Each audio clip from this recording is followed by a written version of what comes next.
Hello everyone. Today we're diving into one of those choices that feels heartwarming at first, like a cozy pot roast on a Sunday afternoon, but then slowly unravels into a legal headache, emotional distance, and a family group chat you start muting. You thought giving your kids the family home was an act of love, a legacy move, but somewhere along the way, you accidentally handed them the keys to your peace of mind.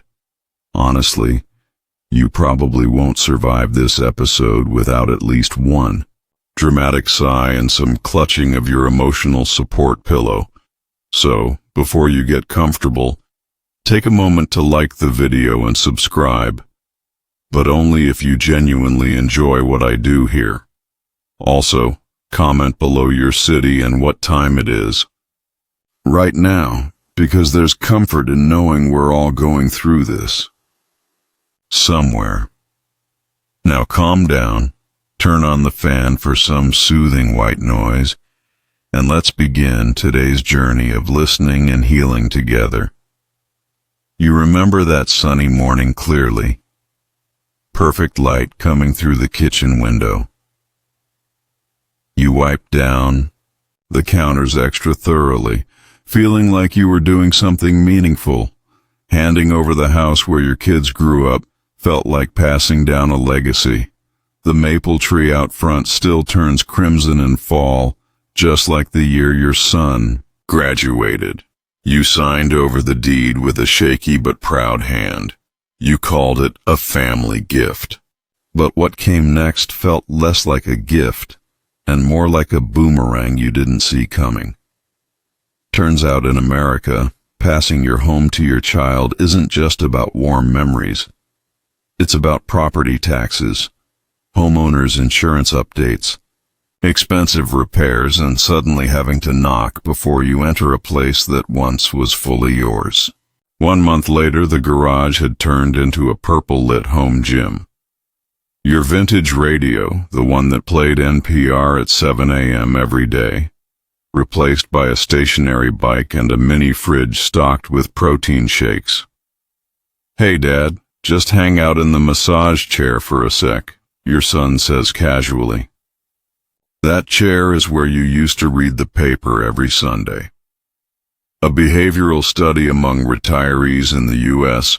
found that older adults who give away major assets too early, especially without clear agreements, often experience something called post-transfer displacement. That's a clinical way of saying you no longer feel at home in your own story. Strangely, there's even a legal term for the opposite approach: beneficial disinheritance, deliberately delaying asset transfers so your adult kids build self-sufficiency first. Cold, maybe. But there's a kind of love in having boundaries. You thought you didn't need boundaries. You thought they knew how much this home meant to you. But now you're texting to stop by and grab some things from the basement. Sometimes you even wait outside until they open the garage with their phone, because now you don't even have a key. One afternoon you sit on the porch bench. That same maple tree is still glowing red, but your daughter-in-law called it a leaf-shedding nuisance and hired someone to cut it down. Without asking you, the sound of the leaves falling, it's not peaceful anymore. It feels like little pieces of your identity hitting the ground. Experts still debate whether retirees should downsize, keep the house, or sell and rent something simpler. There's no one-size-fits-all answer. But this much is true: don't give away what anchors your soul if you're not fully ready to live without it. You still remember the first morning of retirement. No alarm clock. Just the sound of wooden floors creaking, the smell of coffee, and a smile that said, "I made it." You thought this house would carry you through the rest of your years. But with one signature, you became a guest in your own history. Don't get it twisted. You're not regretting your love for your child. You just wish you had loved yourself enough to hold on to a little more. And if you're watching this in a quiet house in North Carolina or a tiny apartment in Queens, remember, a house is more than a structure. It's where your mind wanders when everything else feels uncertain. Don't hand that over just to keep the peace. You take a deep breath. You're not planning to take anything back. You're just planning a life that fits you again. Even if it's a small rental with lavender candles, soft pillows, and a Wi-Fi password only you control. And you know what? That is home. You didn't plan on becoming the family ATM, but it kind of just happened. One loan here, a small advance there. It's just temporary, they said. We'll pay you back as soon as we can. And you? You nodded. Because love makes your signature softer and your judgment blurrier. But let's be honest, at this point, you've probably funded more side hustles than Shark Tank. Only difference is, at least the sharks get equity. It always starts the same. A car breaks down, a wedding deposit, a new apartment with better school districts. You want them to be okay. You want to be the one they can turn to when things go south. But somewhere between Venmo transfers and silent guilt, you realize you're bleeding out peace of mind with every transaction. And here's the plot twist. Your retirement was supposed to be the time you finally got to spend without double-checking your bank app. Remember that spreadsheet you made back in 2012? You had tabs for travel, hobbies, and a small cruise with your friends in Tampa. But now the cruise fund has a new name. Kyle's Emergency Dental. There's actually a phenomenon called financial enmeshment that psychologists use to describe this exact situation, where your financial health becomes tangled up in someone else's survival. It happens a lot between parents and adult children, and over time it creates an invisible contract. They expect, you provide. No terms, no expiration date. What's wild? Most retirees in America don't even realize how much they're giving, because it doesn't feel like giving, it feels like love. But let's talk about something no one ever told you. The love you feel doesn't require a recurring Zelle payment. And yet, here you are, debating whether to tell your child no this time. You stare at their text. Hey, sorry. I know it's last minute, but your stomach sinks. You already know what's coming. And your thumb hovers over the keyboard, torn between, of course, honey, and I wish I could, but there's a reason retirement advisors are now including emotional coaching in their sessions. Because setting boundaries with adult children isn't just about money. It's about identity. You spent 30 years showing up for others. Now showing up for yourself feels foreign, selfish even, but it isn't. You know what's selfish? Letting yourself run on empty so someone else can stay comfortable. Here's something not many people know. According to a behavioral economic study, people over 60 experience double the emotional cost when giving away money under pressure. That means it doesn't just dent your savings, it weighs on your joy. The experts still debate this. Some argue giving during your lifetime is better than posthumous inheritance. It's warmer, more immediate. Others warn it creates dependency and weakens their resilience. As always, it's complicated. But if your gift leads to quiet resentment and sleepless nights, maybe it wasn't a gift. Maybe it was a slow surrender. You don't need to pull the plug all at once. Start with small shifts. Instead of, here's the money, try, let's talk about a plan together. If they're adults, they can handle adult conversations, even if they don't like them. And maybe, just maybe, the next time you walk past that little Italian bakery you love, you actually go in. You buy the tiramisu. You sit down, alone, happy. You taste sweetness that isn't laced with guilt, because you earned it. Every flaky, sugary bite of it. And as you walk home, there's a quiet resolve in your steps. No announcement, no big confrontation, just a shift in the weather, a breeze of your own independence returning. Not out of spite, but because you've finally remembered.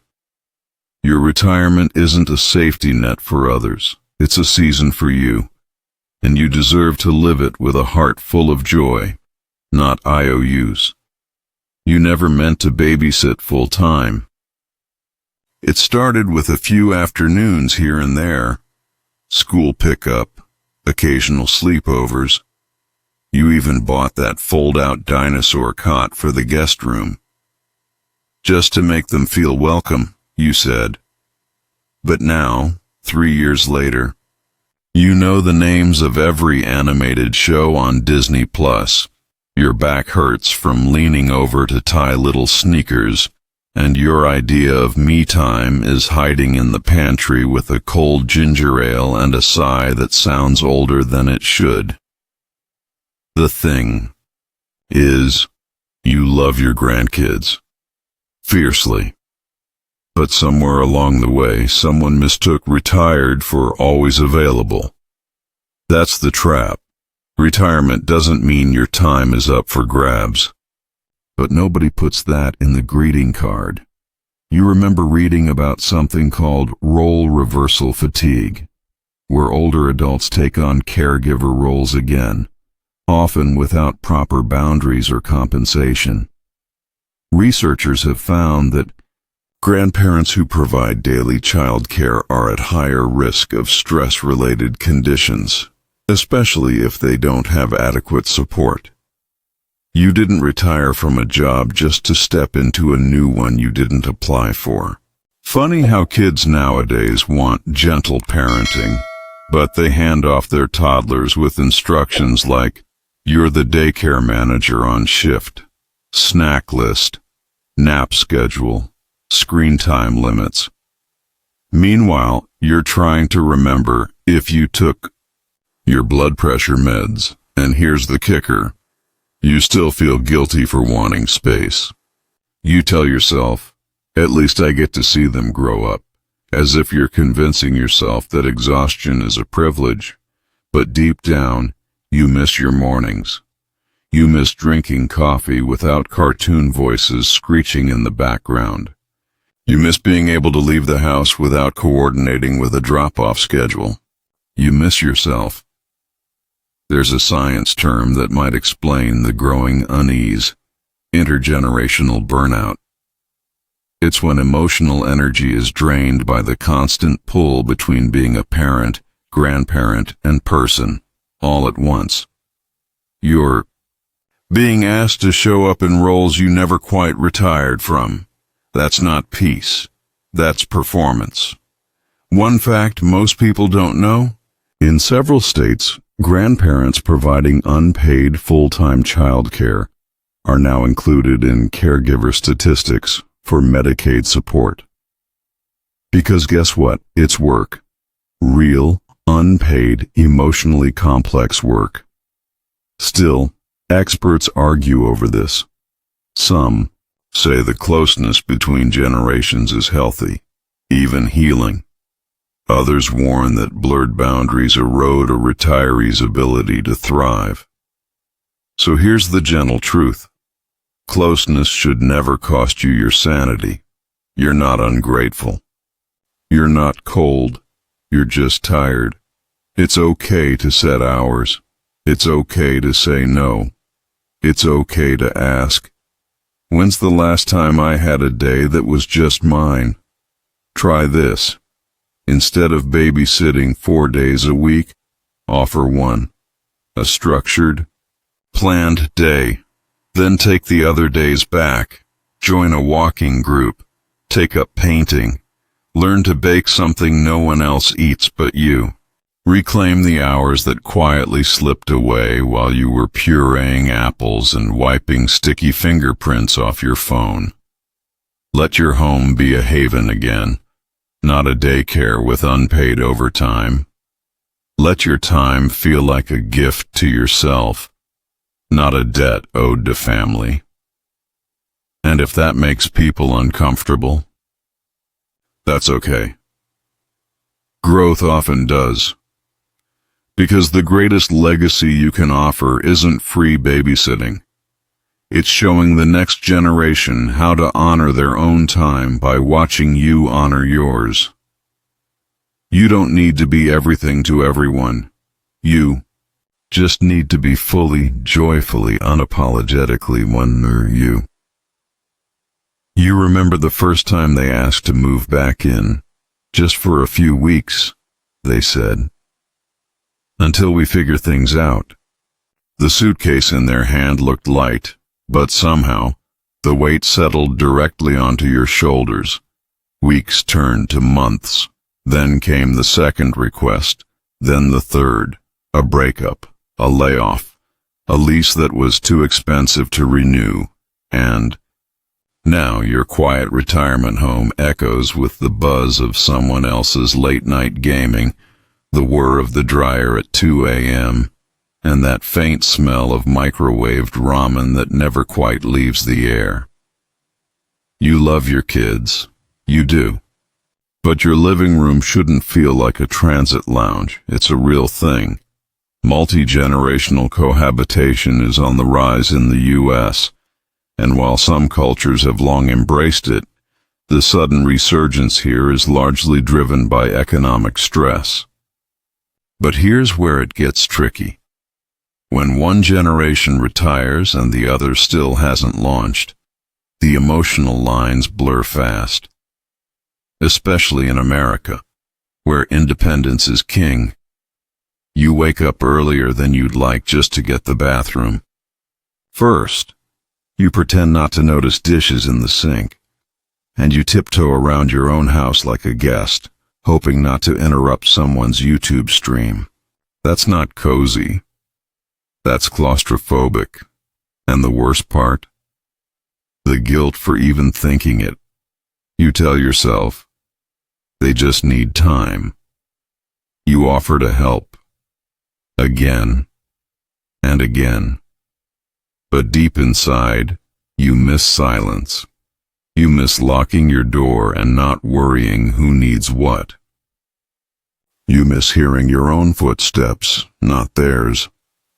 There's a fascinating study about parental rebound accommodation, a term researchers coined to describe the psychological strain of welcoming back adult children into your living space after years of empty nesting. Most parents report lower life satisfaction after 6 months. Why? Because routines shatter, privacy dissolves, and your sense of control over your environment quietly erodes. But this isn't just about noise or mess, it's about energy. Your home used to recharge you. Now it feels like a charging station for everyone else. And here's something people don't realize. Adults moving back in rarely leave the same way they came. You're not just sharing your home, you're adjusting your lifestyle, your TV, shows, your meals, your sleep, and in some unspoken way, your autonomy. Experts still argue, is it healthier to offer a soft place to land or a hard push toward self-reliance? The jury's out. But what's clear is this. You deserve peace, not tension disguised as kindness. Start simple. Set house rules. Yes, even if they're 32 and taller than you. Ask for rent or chores, or at the very least, respect for your rhythm. Reclaim your time, your bedtime, your remote, and maybe one evening, when the house is finally quiet, you sit in your favorite chair with a warm drink. You breathe in, no interruptions.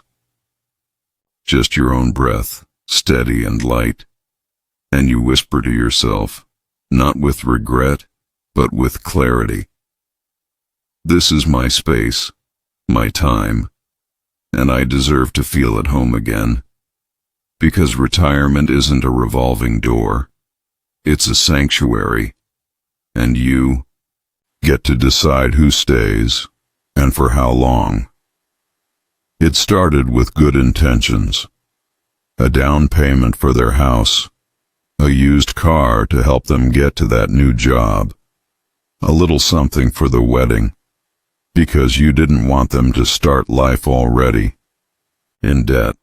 You told yourself, it's just this once. But if you're honest, once turned into always, and now the pattern's familiar. You cash out retirement savings, you dig into your IRA, you tap the emergency fund, not for your emergencies, but for theirs. There's a quiet dread every time the phone buzzes, because somehow, money always has a reason to leave your account, and no one talks about it. There's no birthday card that says, "Thanks for funding my adulthood." Just this growing ache in your chest and the uncomfortable truth that you've become their financial plan.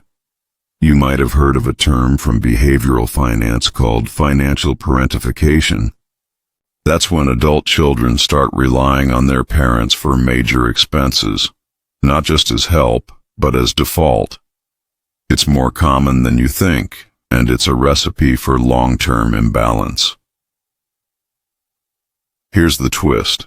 Most people in your shoes don't feel empowered enough to say no. Why? Because saying no feels like abandonment, like failure. But here's what no one tells you. Protecting your finances is not betrayal. It's self-preservation. And you know what's strange? Studies have shown that when retirees give large amounts to adult children, they actually feel less appreciated, not more. Because what begins as gratitude quietly morphs into expectation. Still, the experts argue. Some believe wealth transfer within families builds resilience and strengthens bonds. Others warn that it delays emotional and financial maturity. There's truth on both sides. But you can't help wondering, why does supporting them feel like slowly sinking yourself? You sit there staring at your bank statement. The travel fund is gone.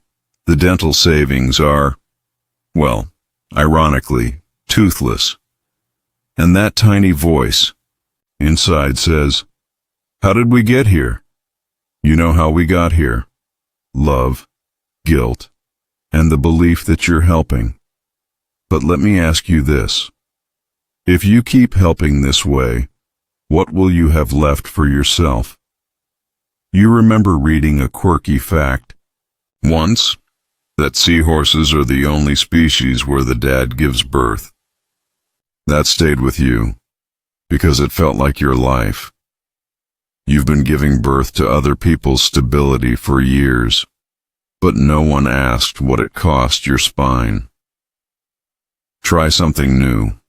The next time they ask, offer advice, not funds. Encourage budgeting. Apps. Suggest financial literacy workshops.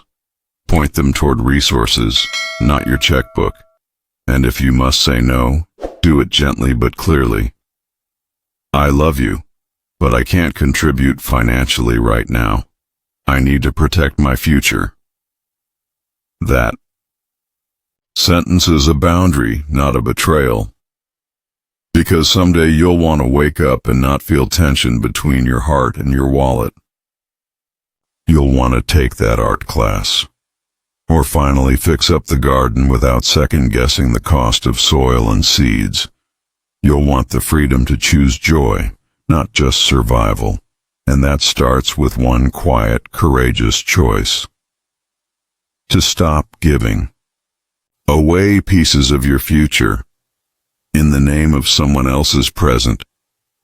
You don't owe anyone your peace. You only owe yourself the chance to finally live in it.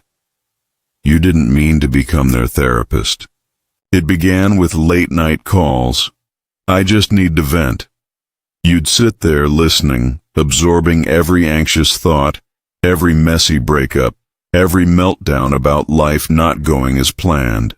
At first, you felt helpful, wise, like your experience finally mattered. But now the calls are constant. The text messages ping like popcorn. And suddenly, you find yourself tiptoeing around your own emotions, because there's no space left to feel anything that belongs to you. Some nights, you lay in bed staring at the ceiling, replaying their worries like a broken podcast you didn't subscribe to. You know too much about their roommate's dog, their boss's tone, their therapy schedule. Except you're not the therapist, are you? You're the parent, and you're tired. Science has a name for this too. Emotional labor. Inversion. That's when parents, especially after retirement, begin carrying the emotional weight of their adult children, while no one checks in on the parent. You give comfort, strategies, late-night reassurance. But when's the last time someone asked how you're sleeping? Here's the kicker. Your generation wasn't raised to unpack feelings. You were raised to deal with it. And now you're hosting mental health support sessions on your patio while pretending the sound of wind chimes makes things lighter.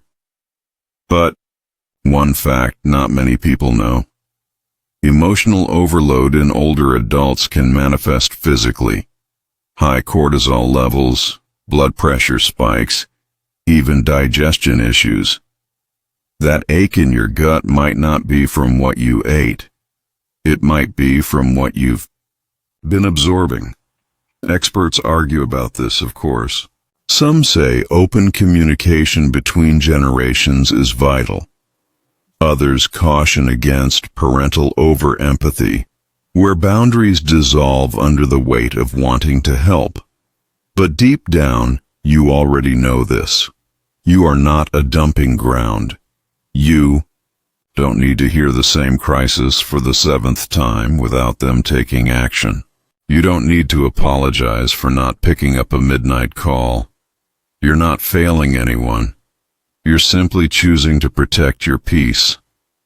And yes, there's guilt. Always. Guilt is the background music of parenting. But you've earned the right to switch the station. Try this. When the next venting call comes, listen kindly. Then say, "That sounds hard.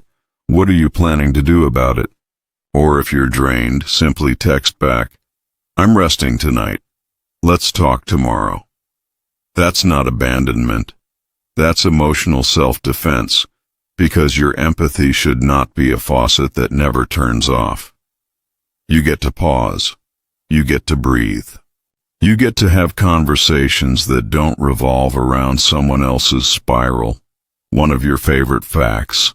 Humming, even for a few seconds, activates the vagus nerve, calming your nervous system. It's free therapy. Next time the emotional weight starts creeping in, hum a tune, something silly, something yours. Then take a walk, sip tea that's too hot, watch squirrels be ridiculous in the yard. Do something beautifully, blissfully irrelevant. Because peace doesn't always come in silence. Sometimes it comes in the gentle reclaiming of your attention. You are not the family's emotional sponge. You are the warm, wise, wonderfully complex human who deserves rest, laughter, and a little privacy in your heart. You've done enough listening. Now it's time to start hearing yourself again. You probably thought gifting your time and attention was enough. That showing up, being there, was the ultimate retirement gift to your kids. But here's the truth you might have learned the hard way. Time can become a trap. Remember that vacation you skipped because they needed help with the kids? Or the hobby you shelved because someone had a problem? Those choices piled up like unread emails, ignored but urgent. Science backs this up.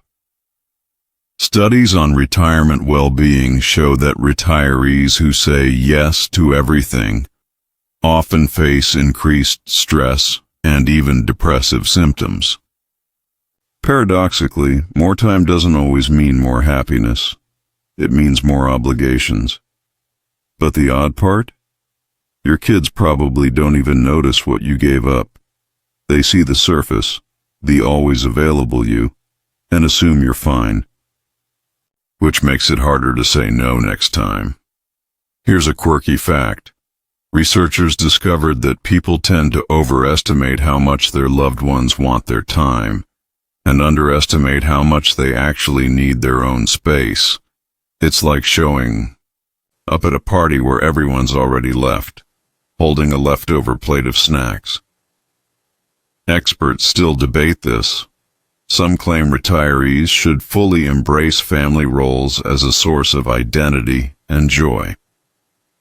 Others warn that without balance it leads to what psychologists call role engulfment, where personal identity dissolves into caregiving duties.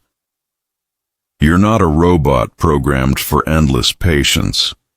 You have desires, dreams, and a playlist of songs that make your heart dance.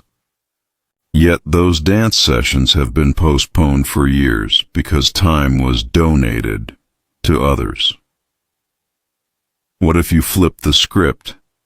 Set weekly me-time slots. Guard them fiercely like a secret treasure.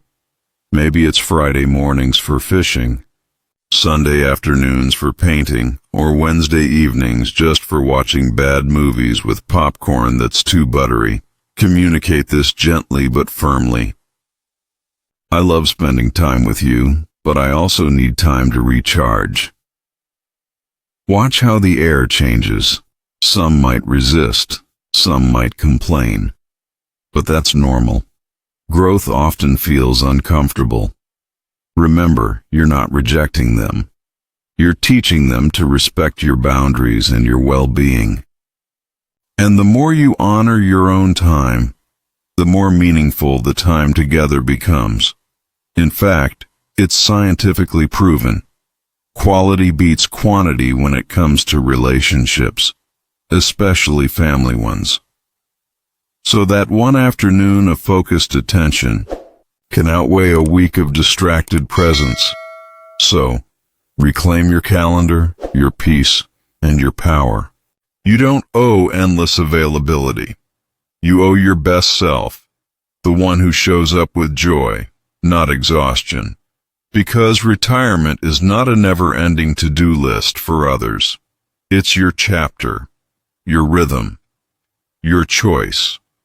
You thought it would be a simple gift. Your old car, the one you polished every weekend. Or maybe the heirloom watch passed down from your father, now gleaming on your child's wrist. Meaningful, right? Something tangible to hold on to, a symbol of your legacy. But instead it became a headache. Repairs, insurance payments, calls at midnight about flat tires or parking tickets. You hear, "Thanks, Mom," followed by, "Can you help me fix this?" a dozen times a week. The cherished gift morphed into a burden. This isn't rare. Studies in consumer psychology show that gifts of responsibility often backfire especially when recipients aren't ready or willing to manage them. The very thing meant to ease life can instead tether your child to ongoing stress, and ironically tie you down emotionally and financially. There's an odd fact about heirlooms and hand-me-down items. Many recipients feel guilty accepting them because they come wrapped in obligation. Not just to care for the object, but to uphold family expectations. Experts are still debating if passing down possessions strengthens family bonds or inadvertently creates pressure. But what's clear is this: a gift should empower, not encumber.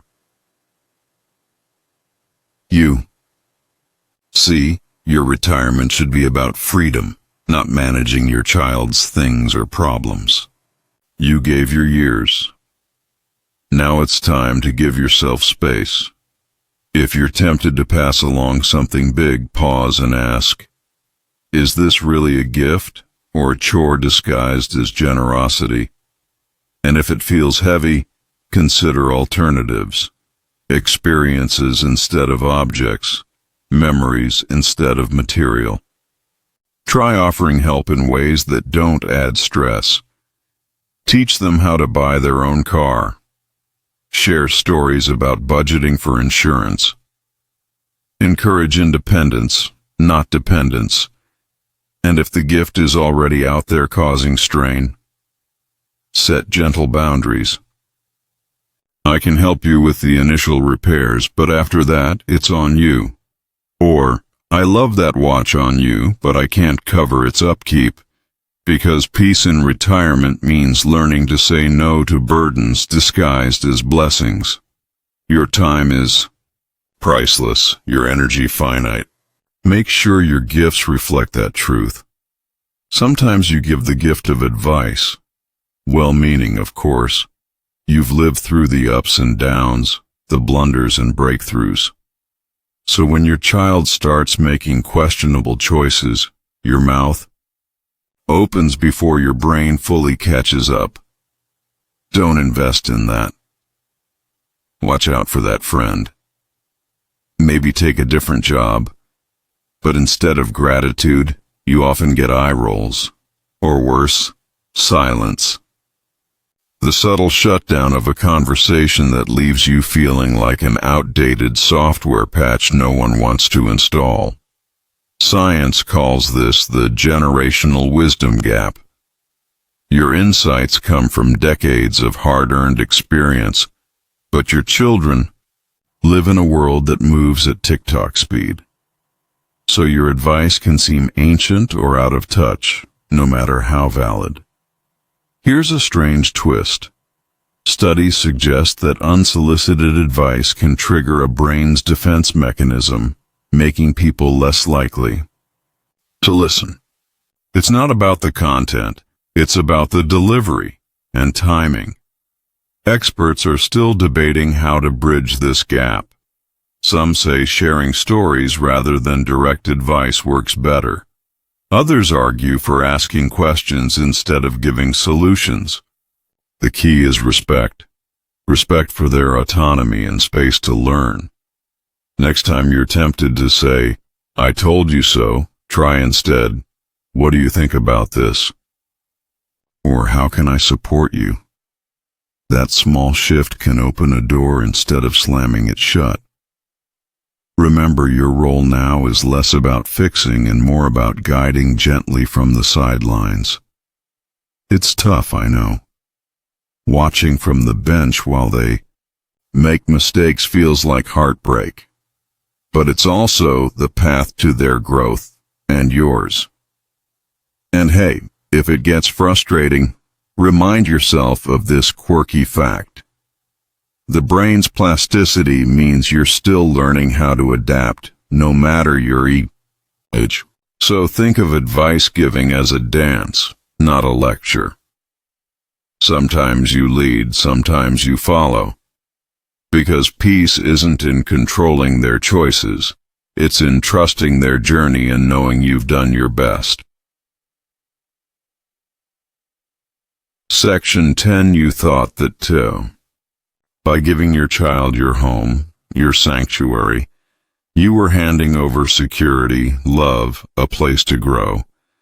But now, walking through those empty rooms, you feel a bittersweet ache.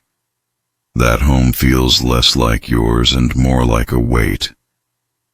Transferring property is often seen as the ultimate gift, especially in the U.S., where home ownership is deeply tied to the American dream.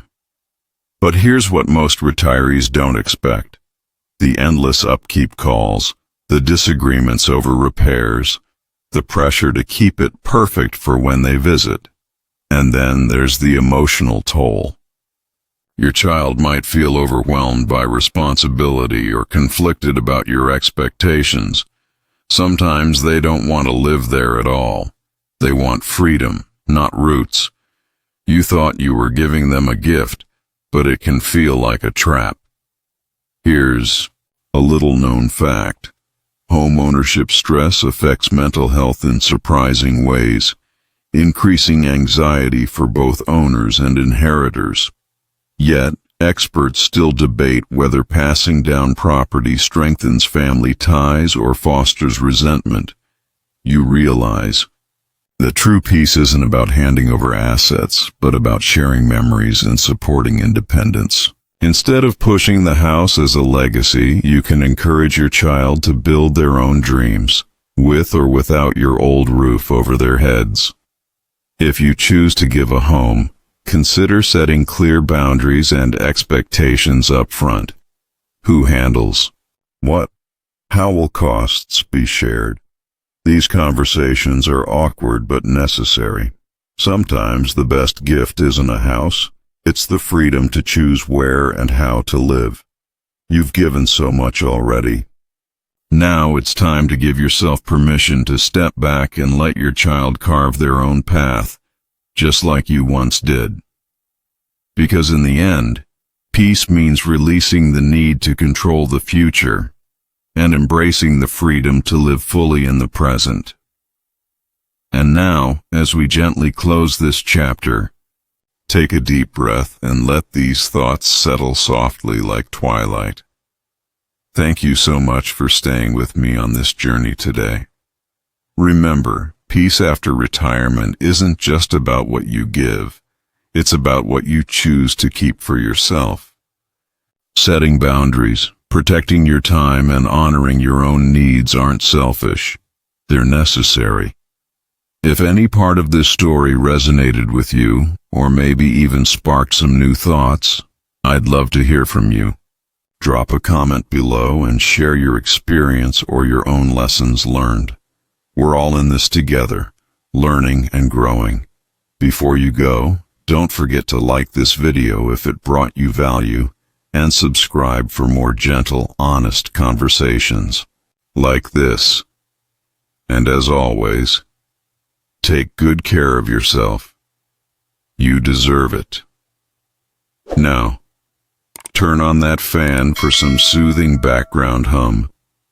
Take a slow, deep breath and let yourself unwind.